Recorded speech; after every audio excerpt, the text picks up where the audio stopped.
بسم الله والصلاة والسلام على رسول الله. بسم الله الذي علم بالقلم، علم الإنسان ما لم يعلم. رب اشرح لي صدري ويسر لي أمري واحلل عقدة من لساني يفقه قولي. اللهم علمنا ما ينفعنا وانفعنا بما علمتنا وزدنا بك علما. حبايبي طلاب الصف الثالث الإعدادي في جميع أنحاء جمهورية مصر العربية، عاملين ايه أبطال؟ يا رب تكونوا في خير دايما وفي أحسن حال. معاكم الباشمهندس محمد خالد. لو أول مرة تشوفوني طبعا يا أهلا ومرحب بيكم. بإذن الله واحد أحد مكملين في شرح المنهج، ودلوقتي مكملين في شرح الهندسة الوحدة التانية في الهندسة. الدرس اللي احنا هناخده النهاردة اسمه تمارين مشهور. هو عنوان الدرس كده اسمه تمارين مشهور. عندنا تمارين مشهور واحد وعندنا تمارين مشهور اتنين. تعال بقى نشوف تمارين مشهور واحد ده بيقول ايه. تمارين مشهور واحد بيقول إذا تقاطع وتران داخل دائرة. عيد تاني كده يلا. إذا تقاطع وتران داخل دائرة فإن قياس زاوية تقاطعهما هتبقى عبارة عن ايه يا باشمهندس؟ عبارة عن نص مجموع قياس القوسين المقابلين لها. صلى على النبي كده. لو انت عندك وترين اتقطعوا، الوترين دول لما يتقطعوا هيتكون بينهم زاوية. لو انت عايز تجيب الزاوية دي يبقى عبارة عن نص مجموع القوسين المقابلين للزاوية. عيد تاني كده.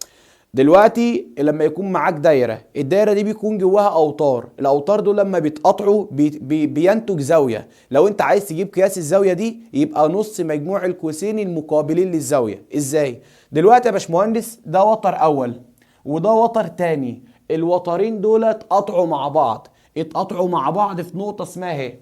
نتج عن التقاطع زاويتين. واحد يقول لي ده في 4 زوايا. يا حبيبي هما زاويتين، دي الزاويه الاولى ودي الزاوية التانية. طب يا هندسة ما هو في زاوية كمان؟ لا، ما هو الزاوية دي هي دي والزاوية دي هي دي. فأنا بقول لك في كام زاوية هيطلعوا؟ زاويتين. الزاوية دي هي دي والزاوية دي هي دي. أنا دلوقتي بقى لو عايز أجيب زاوية التقاطع، إزاي نجيب زاوية التقاطع؟ زاوية التقاطع لو أنت عايز تجيبها يبقى نص مجموع قياس القوسين. الزاوية دي بتقابل القوس أ ج، والزاوية دي بتقابل القوس د ب. يبقى احنا لو عايزين نجيب قياس الزاوية اللي اسمها أ ه ج هيبقى عبارة عن نص مجموع القوسين. القوس الأول اسمه أ ج زائد القوس التاني اسمه ب د. تمام تمام تمام. أنا مش بحب أكتب القانون بالطريقة دي، هكتب القانون بطريقة بسيطة جدا اللي هي قياس الزاوية أ ه ج هيساوي قياس القوس أ ج زائد قياس القوس ب د. على فكرة اي حاجة مضروبة في نص معنى الكلام ده ان الحاجة دي مقسومة على الاتنين. بدل ما اقول نص قياس أ ج زائد ب د هقول له قياس القوس أ ج زائد قياس القوس ب د. انا بحب استخدم الطريقة دي، كل الكتب بتستخدم القانون ده بالشكل ده، هو نفس القانون ولكن الشكل العام بتاعه مختلف. يبقى دلوقتي لو انت عندك وترين اتقطعوا مع بعض جوه الدايره وعايز تجيب زاويه التقاطع يبقى نص مجموع قياس القوسين. نص مجموع قياس القوسين اللي هو عباره عن مجموع القوسين على الاتنين، مجموع القوسين على الاتنين. طب تعالى هنا بقى لاحظ ان الزاويه اللي انا جبتها الزاويه دي موجوده جوه الدايره. دلوقتي بقى افرض الزاويه اللي انا عايز اجيبها زاويه موجوده خارج الدايره. بمعنى اقرا كده بيقول لك ايه؟ اذا تقاطع شعاعين. لو انت عندك شعاعين اتقطعوا، الشعاع الاول والشعاع الثاني كل واحد منهم بيحمل وتر. خلاص الشعاعين دول اتقطعوا مع بعض في نقطه خارج الدايره. لو انت عايز تجيب زاويه التقاطع بتجيبها ازاي؟ قياس زاويه التقاطع هتبقى عباره عن نص قياس القوس الاكبر مطروح منه نص قياس القوس الاصغر. طبعا القانون ده نص النظريه. تعال اقول لك ازاي بتجيب الزاويه. الموضوع سهل وبسيط جدا. انا دلوقتي عندي شعاع اول وعندي شعاع تاني. الشعاع الاول والشعاع التاني اتقطعوا مع بعض في نقطه اسمها هي. النقطه دي موجوده خارج الدايره. لو انت عايز تجيب زاويه التقاطع دي هتجيبها ازاي؟ اسال نفسك سؤال. بص يا باشمهندس كده، الزاويه ه دي بتقابل قوسين، القوس الاول المقابل لزاويه ه اسمه ب د والقوس الثاني أ ج. لاحظ دلوقتي عشان تجيب زاويه ه ان انا هطرح، وبدل هتطرح يبقى بتقول ان القوس الكبير ناقص القوس الصغير. لما تيجي تطرح بتقول الحاجه الكبيره ناقص الحاجه الصغيره. بمعنى صح، لو انت عايز تجيب قياس زاويه ه هيبقى عباره عن نص وبعد كده تطرح. القوس الكبير اسمه أ ج، القوس الصغير اسمه ب د. يبقى دلوقتي قياس زاوية تقاطع هتبقى عبارة عن نص قياس القوس الأكبر ناقص قياس القوس الأصغر. أنا مش بحب أكتب القانون بالطريقة دي، بكتب القانون بالشكل ده. قياس زاوية ه هيبقى عبارة عن قياس القوس أ ج ناقص قياس القوس ب د. بدل ما أنت ضارب في نص يبقى أنا هقسم على الاتنين. يبقى خلاصة الكلام لو أنت معاك زاوية تقاطع والزاوية دي موجودة داخل الدايرة يبقى أنا هجمع القوسين وأقسم على الاتنين. طب لو الزاوية دي موجودة خارج الدايرة هطرح القوسين واقسم على الاتنين. ولاحظ وانا بطرح بقول القوس الاكبر ناقص القوس الاصغر، يعني ببدأ بالقوس الكبير. عيد تاني، لو انت عايز تجيب زاوية تقاطع جوه دايرة يبقى هجمع واقسم على الاتنين، هجمع القوسين واقسم على الاتنين. طب لو انت عايز تجيب زاوية تقاطع خارج الدايرة يبقى هطرح واقسم على الاتنين. لو الزاوية جوه هجمع، ولو الزاوية بره هطرح. تمام. تعالى دلوقتي يا باشا كده نكمل مع بعض هنا. أول مسألة معانا بتقول احنا معانا القوس أ ج قياسه ب50 والقوس ب د قياسه ب100. عايزين نجيب قياس الزاوية اللي اسمها أ ه ج. أول حاجة هكتب القانون، هقول له بما أن قياس زاوية أ ه ج بتساوي الزاوية دي جوه دايرة يبقى أنا هجمع وأقسم على الاتنين. يبقى الزاوية دي اللي هي دي برضو هتبقى عبارة عن ايه؟ هجمع القوسين واقسم على الاتنين. يبقى القوس الاول الزاوية دي تقابل القوس أ ج والزاوية دي برضو تقابل القوس د ب. زاوية ه تقابل أ ج وتقابل د ب. يبقى اقول له عبارة عن قياس القوس أ ج زائد قياس القوس اللي اسمه د ب واقسم على الاتنين. يبقى اذا قياس الزاوية اللي اسمها أ ه ج هتساوي القوس أ ج يا هندسة ب50 اما القوس د ب كله على بعض ب100. يبقى اقول له 50 زائد 150 على الاتنين يبقى الكلام ده بيساوي 75 درجة. تعالى بقى ندخل على المسألة اللي جاية. دلوقتي يا باشا انا معايا وتر اول اتقاطع مع وتر تاني طبعا، ودي زاوية التقاطع. من شوية كان عايز زاوية التقاطع انما دلوقتي هو مديني زاوية التقاطع. طبعا زاوية التقاطع دي بتجيبها ازاي؟ بجمع القوسين واقسم على الاتنين. طب ليه بتجمع؟ عشان الزاوية جوه الدايرة. تمام، يلا يا باشا كده نشتغل. هنقول له كده قياس الزاوية اللي اقول له كده بما ان قياس الزاوية أ ه د عبارة عن مجموع القوسين على الاتنين. طبعا الزاوية دي بتقابل القوس أ د وبتقابل القوس ب ج. يبقى عبارة عن مجموع القوسين اللي هم عبارة عن ب ج والقوس التاني عبارة عن ايه؟ أ د. تمام، نمشي واحدة واحدة على الاتنين. اذا ابدأ عملية التعويض. قياس الزاوية اللي اسمها أ ه د كلها على بعض ب 115 درجة. الزاوية دي كلها ب 115، الزاوية قياسها ب 115 هيساوي قياس القوس ب ج. القوس ب ج بيقابل ايه؟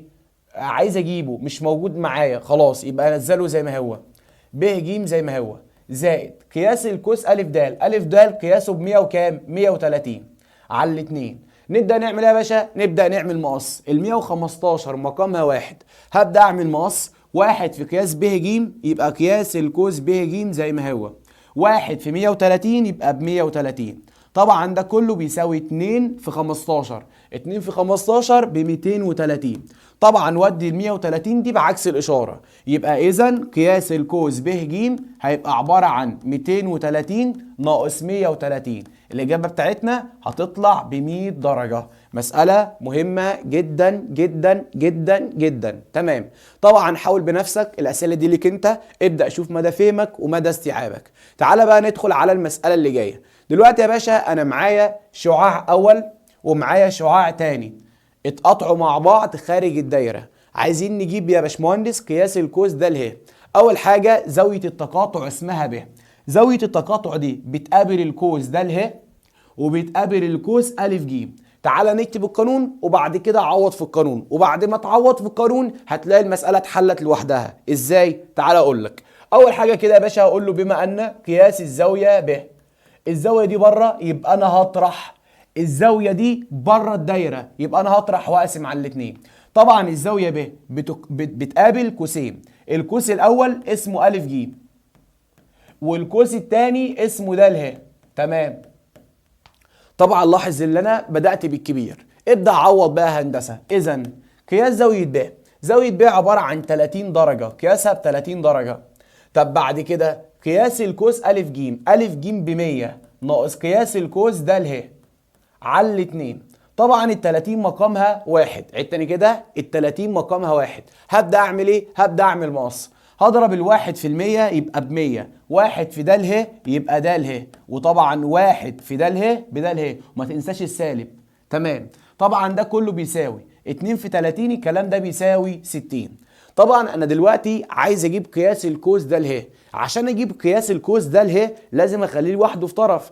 القوس ده قدامه 100، جنبه 100، اودي ال 100 بعكس الاشاره، يبقى قياس القوس د ه ينزل زي ما هو، هيساوي 60 ناقص 100. لاحظ ان انا وانا بكتب هنا غلطت في غلطه، ان انا نزلت القوس د ه زي ما هو، بس نسيت اكتب السالب. لو نسيت تكتب السالب يبقى حلك غلط. ال100 راحت بعكس الاشاره، يفضل سالب قياس القوس د ه، يبقى سالب قياس القوس د ه يفضل زي ما هو، ودي ال100 بعكس الاشاره يبقى 60 ناقص 100. طبعا 60 ناقص 100 بسالب 40، يبقى سالب قياس القوس د ه بيساوي سالب 40. السالب يترمى مع السالب، يبقى قياس القوس د ه عبارة عن كام درجة؟ عبارة عن 40 درجة. مسألة سهلة وبسيطة جدا جدا جدا. طبعا المسألة دي ليك انت بقى بطل، ابدأ شوف مدى فهمك ومدى استيعابك. تعالى للمسألة بتاعتنا اللي جاية، يلا بينا نحلها مع بعض كده واحدة واحدة. لاحظ ان في المسألة اللي معايا أ ج ومعايا أ ه عبارة عن شعاع أ ج شعاع أول وأ ه شعاع تاني اتقطعوا مع بعض في نقطة خارج الدايرة. طبعا لما يتقطعوا بيكون زاوية، الزاوية دي خارج الدايرة. عايز اجيب قياس الزاوية دي، بنقول ايه؟ بنقول بدل الزاوية بره يبقى انا هطرح القوسين واقسم على الاتنين. اول حاجة لازم احدد القوسين اللي انا هشتغل عليهم. زاوية أ دي بتقابل ايه؟ زاوية أ بتقابل القوس ب د، وبتقابل القوس ج ه. يبقى اروح جاي قايل له كده القانون، بما ان قياس زاوية أ عبارة عن الزاوية دي بتجيبها ازاي؟ الزاوية دي بره الدايرة، يبقى انا هطرح واقسم على الاتنين. هبدأ بكتابة القوس الأكبر. مين القوس الكبير؟ القوس الكبير اسمه ه ج، برافو. بعد كده القوس الصغير اسمه ب د. كلام جميل جدا. طب يلا يا هندسة ابدأ عوض. زاوية أ أصلا ب40، طب القوس ه ج مش موجود. تمام. طب كمل بقى معايا للنهاية، ناقص القوس ب د قياسه ب60. طبعا ده كله على الاتنين. نبدأ نعمل ايه يا هندسة بقى؟ نبدأ نعمل مقص. ال40 دي مقامها واحد، هضرب الواحد في اله ج عشان اعمل مقص. واحد في قياس ه ج يبقى قياس ه ج. بعد كده واحد في سالب 60 يبقى بسالب 60. بعد كده 2 في 40 هيساوي 80. عملت مقص. واحد في قياس ه ج يبقى قياس ه ج زي ما هو، واحد في سالب 60 بسالب 60. بعد كده بقى يساوي، هكتب بقى الطرف الثاني 2 في 40 بيساوي 80، ودي السالب 60 دي بعكس الاشاره. يبقى اذا قياس القوس ه ج عباره عن 80 ناقص 60. يبقى اذا قياس القوس ه ج عباره عن 80 ناقص 60 هيساوي 20 درجه. يبقى انا كده جبت قياس القوس ه ج ب 20 درجه. لاحظ ان هو هنا عايز مطلوبين، انا جبت المطلوب الاول. طب لاحظ بقى ان انا جبت القوس ده بكام؟ انا اسف، بص احنا هنا المفروض نجمع 80 زائد 60. 80 زائد 60 يديني كام؟ يديني 140. خلاص يا هندسه، يبقى القوس ده ب 140. طب بص بقى يا هندسه، احنا جبنا القوس ده ب 140 صح؟ والقوس ده بكام؟ ب 60. طب ما هو الدايره كلها على بعض ب 360. الدايره دي فيها 4 اقواس، ده القوس الاول وده الثاني وده الثالث وده الرابع. فاضل قوسين، والقوسين دول اصلا قد بعض. يبقى تقدر تجيب الواحد منهم. هقول له كده، بما ان قياس القوس ب ج بيساوي قياس القوس د ه، اذا استنتج ايه بقى؟ استنتج ان قياس القوس ب ج هيساوي، طبعا الدايره كلها على بعض ب 360، يبقى 360 ناقص افتح قوس. طبعا القوس الاول هنا ب 140 والثاني ب 60، يبقى 140 زائد 60 على الاثنين. طبعا 140 و60 الكلام ده ب 200. طب احنا خدنا 200 من ال 360 يفضل 160. 160 على الاتنين يبقى القياس الكوس ب ج بيساوي 80 درجة. يبقى الكوس ب ج بيساوي 80 درجة. طبعا حاول بنفسك 7. المسألة دي ليك انت بقى يا بطل، ابدأ شوف مدى فهمك ومدى استيعابك. تعالى بقى نحل المسألة بتاعتنا اللي جاية دي. في المسألة دي احنا عايزين نجيب قياس الكوس ه س. المسألة دي لو جيت تبص عليها هتحس ان هي مسألة صعبة ومسألة معقدة وتحس ان انت تايه ومتلخبط فيها، بس لو جيت تفكر فيها واحدة واحدة هتلاقي الموضوع سهل وبسيط جدا. يلا يا باشا كده نشتغل مع بعض واحدة واحدة. احنا عندنا دلوقتي س ص عبارة عن قطر في الدايرة، ه واو عبارة عن وتر في الدايرة. مديني ان ه واو وس ص بيوازوا بعض. ايه ده؟ انت عندك وترين بيوازوا بعض. الاوتار المتوازية تحصر اكواس متساوية. برافو عليك، برافو عليك. يعني هتقول له ايه؟ هقول له بس كده نبدأ واحدة واحدة. بما ان الزاوية دي اسمها زاوية د، الزاوية دي عبارة عن زاوية تقاطع شعاعين. طبعا الزاوية دي موجودة خارج الدايرة، يبقى انا هعمل ايه؟ هطرح واقسم على الاتنين. يبقى قياس زاوية د عبارة عن هطرح واقسم على الاتنين. طبعا هبدأ بكتابة القوس الأكبر. زاوية د دي بتقابل قوسين، القوس الأول ه واو والقوس الثاني س ص. تمام؟ تمام. يبقى نقول له كده القوس الكبير س ص يبقى عبارة عن قياس القوس س ص ناقص قياس القوس اللي اسمه ه واو. طبعا يا باشمهندس الزاوية د قياسها ب 70. تمام. طب القوس س ص هل هو معلوم قياسه؟ هتقول لي مفيش رقم موجود على الرسمة. عايز اقول لك القوس ده كلنا عارفين قياسه يا هندسة، مفيش حاجة على الرسمة. اقول لك يا حبيبي والله عارفين. ازاي عارفين والرقم مش مكتوب؟ هقول لك القوس س ص ده بيمثل نص دايرة. الدايرة كلها على بعض ب 360، يبقى النص دايرة بكام؟ يبقى نص دايرة ب 180. يبقى القوس س ص ده قياسه ب 180 درجة ناقص قياس القوس ه واو. تمام. كمل بقى معايا على الاتنين. نعمل ايه بقى؟ نعمل مقص. 1 في 180 يبقى 180 ناقص قياس القوس ه واو. طبعا هيساوي 2 في 70 الكلام ده بيساوي 140. كلام جميل جدا جدا جدا. طبعا هنودي ال 180 دي بعكس الاشاره، هيبقى سالب قياس القوس ه واو. اوعى تنسى السالب بيساوي 140 ناقص 140 ناقص 180. طبعا يبقى سالب قياس القوس ه واو. طبعا 140 وسالب 180 يبقى سالب 40. السالب ده يطير مع السالب ده يبقى قياس القوس ه واو بيساوي 40 درجة. يبقى أنا كده طلعت إن قياس القوس ه واو، إذا قياس القوس ه واو هيساوي 40 درجة. لاحظ يا هندسة بقى إن القوس ده ب 40 درجة. تمام. طب ما هو ده برضو كده يعتبر نص دايرة. النص دايرة دي بتتكون من 3 أقواس، ده القوس الأول وده القوس الثاني وده القوس الثالث. لاحظ ان هنا في توازي، بدل في توازي يبقى القوس ده بيساوي القوس ده، لان الاوتار المتوازيه تحصر اقواس متساويه. يبقى اروح جاي قايل له كده بما ان ه واو هيوازي س ص، استنتج بقى ان قياس القوس ه س هيساوي قياس القوس واو ص. طبعا الواحد منهم هيساوي 180. ال 180 ده بيمثل نص دايره، النص دايره دي شيل منها 70 وبعدين اقسم على الاثنين. 180 ناقص 70 ب 100 وكام؟ 110. 110 مش 70، المفروض 180 ناقص 40. اسف، ده 70 دي بتاعت الزاويه. يبقى 180 ناقص 40 ب 140 على الاثنين. يبقى الكلام ده بيساوي كام درجه؟ بيساوي 70 درجه. يبقى القوس ده ب 70 والقوس ده ب 70 والقوس ده بكام؟ ب 40. مساله مهمه جدا جدا جدا، لازم تكون واخد بالك منها كويس. تعالى المساله اللي جايه دي. احنا دلوقتي عندنا زاويه ج دي ب 20 وزاويه ج ه قياس زاويه ج ب 20 وقياس القوس ج ه ب 140. القوس ده ب 140. قياس زاويه ه من عايزها وقياس القوس ب ده برضو عايزه، وقياس زاويه ا عايزين برضو قياس زاويه ا. يبقى في المساله دي في 3 مطالب. تعالى نبدا ونمسك كل مطلوب لوحده كده. اللي انا دلوقتي شايفه ان دي زاويه محيطيه، القوس المقابل ليها ب د، ودي برضو زاوية محيطية القوس المقابل ليها ب د.